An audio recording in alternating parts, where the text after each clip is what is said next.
With Chesapeake Bay gleaming in the distance, we are inside M&T Bank Stadium near the Inner Harbor in Baltimore, Maryland. Coming up, we've got what should prove to be a good one between the San Francisco 49ers and the Baltimore Ravens. That'll be taken in the end zone. And he'll take it back to about the 19-yard line.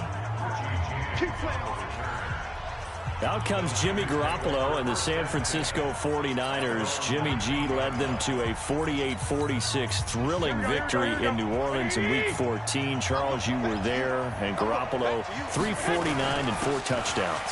What I liked about the game and how they approached it with him, and all teams say the same thing when they play the 49ers. Let's slow down the running game and make Garoppolo beat us.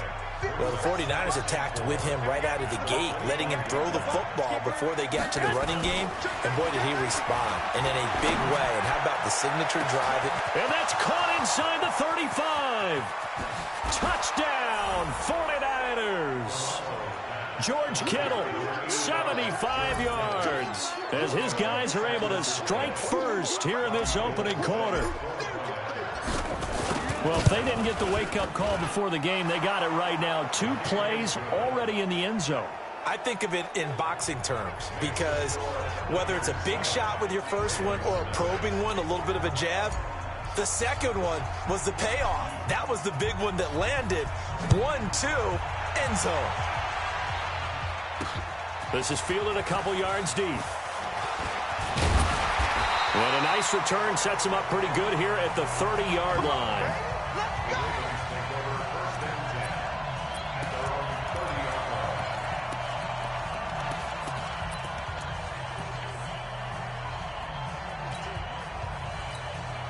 So 1st and 10 now from the 30. Watch the curve, watch the curve. Shoot, watch the shoot. Okay,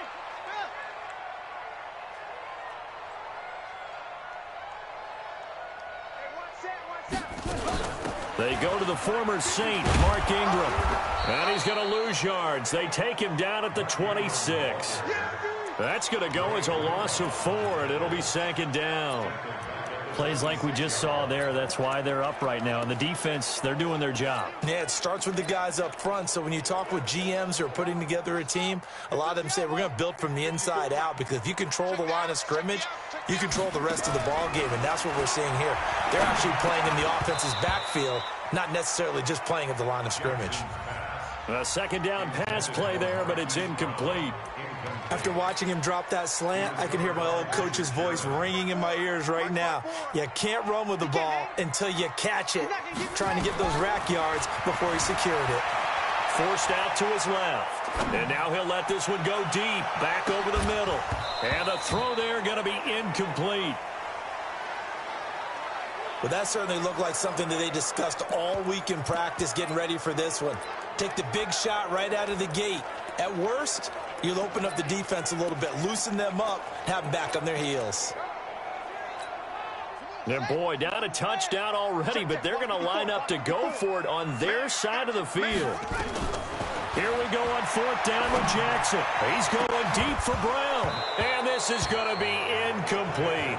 Boy, a real head-scratcher there. And that will force a turnover on downs. And, partner, I'm not really sure what in the world they were thinking on 4th and long there at this stage in the game, but you think social media may be firing up a little bit right now? Oh, the coach is trending right now. All right, there's no doubt about it. People wondering what that decision was.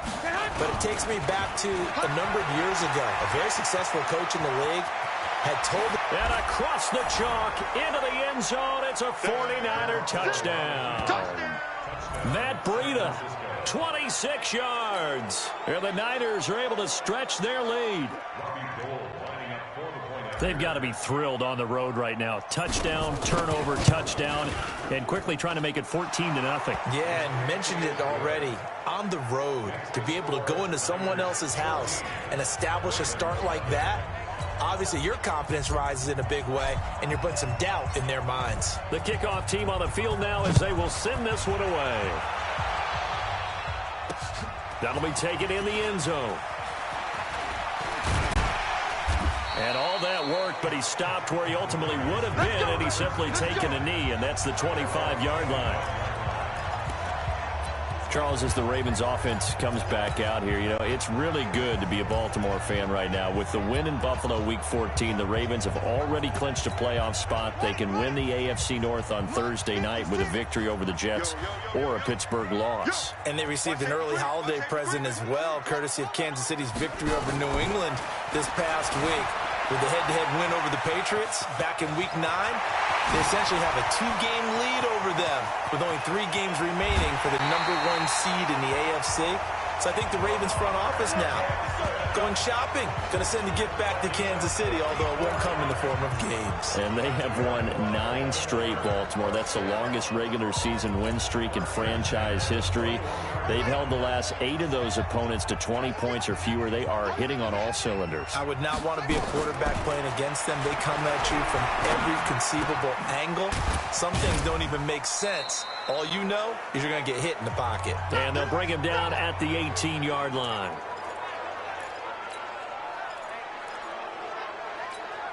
That first down completion only netted him 3. 2nd and 7. Here's Jackson to throw.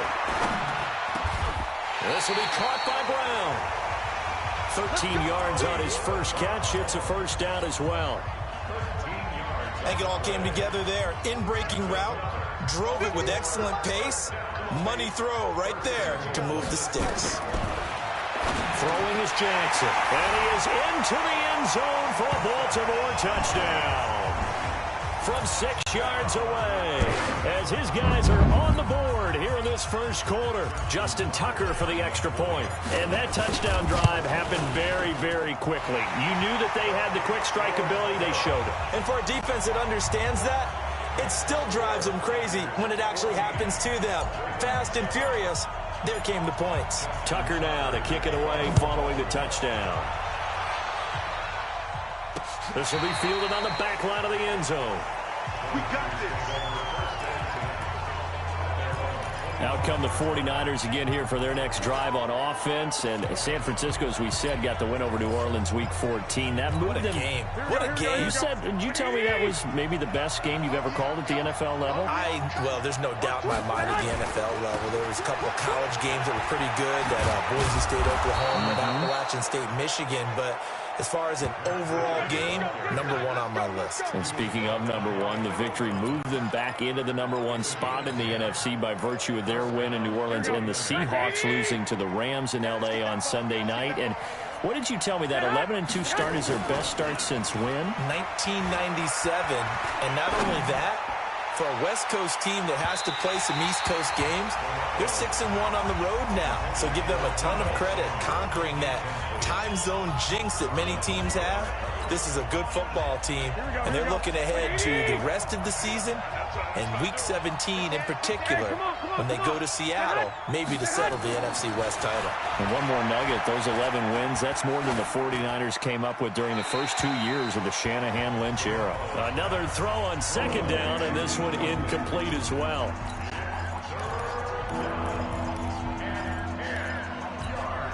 Now they face a 3rd and 10 after back-to-back incompletions. On 3rd down, a run from Breida. And he slips up past the 45 before being tackled. A gain of 10 and a 49er first down. Matt Breida out of Georgia Southern now in his 3rd year in a 49er uniform. He was tough to keep off the field last year. Very good yards per carry. 5.3 on 153 attempts. Good for over 800 yards rushing. Couple of first downs to kick off the drive. Here's 1st and 10 up at the 46. To throw, it's Garoppolo. It's caught by Sanders. And down he goes at the 49, a 3-yard pickup. I think defensively you're okay with that. Here in the first quarter, he's going to get some catches, but they rallied to him quickly. And that's what you count on, and I like what you just said. First quarter, can you do it all game long? They catch it, you take it. And he goes down. The Ravens able to get to him. And here the pressure from the outside linebacking spot. And normally when that happens and they're able to get home, that means the other guys on his team helped him out a lot. But they occupied people to allow it to be no less than a one-on-one situation, allows him to get home. Garoppolo gives to Breida. Just a 2-yard pickup, and that should necessitate a call for the punt team here on 4th down. Well, the guys who are paid to make the tackles deserve some kudos there, but I think they deserve even bigger ones because in that situation, they had to be thinking pass. Loosened up defense, going to pass coverage.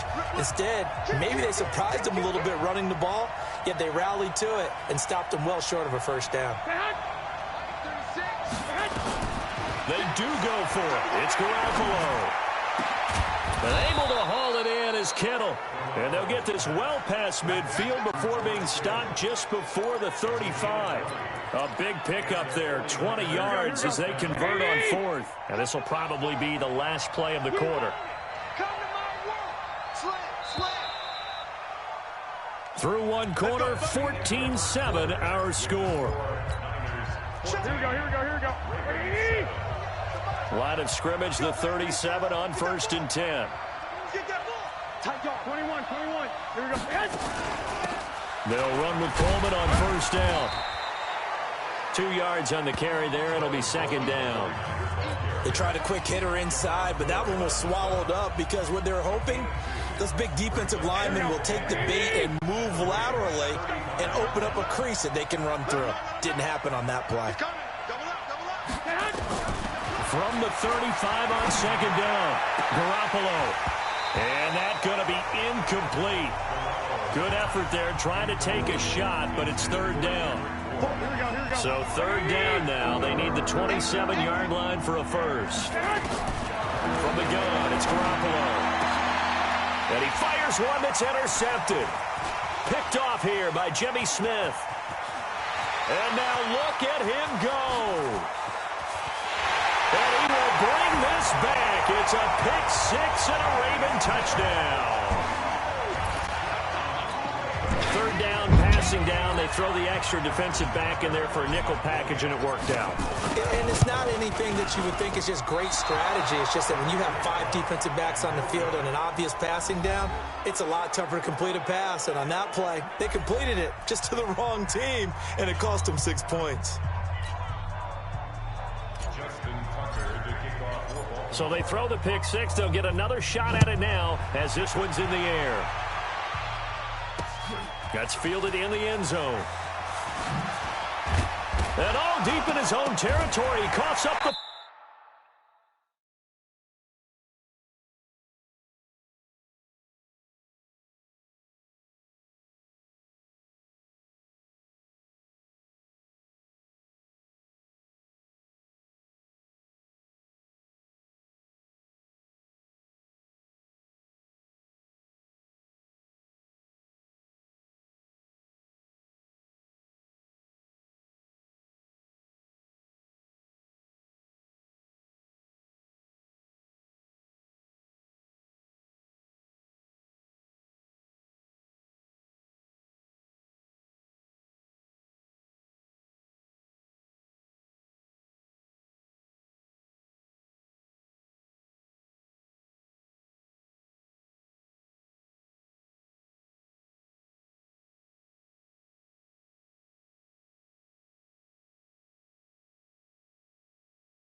Football. Now the Ravens going to use one of their timeouts. They'll have 2 remaining.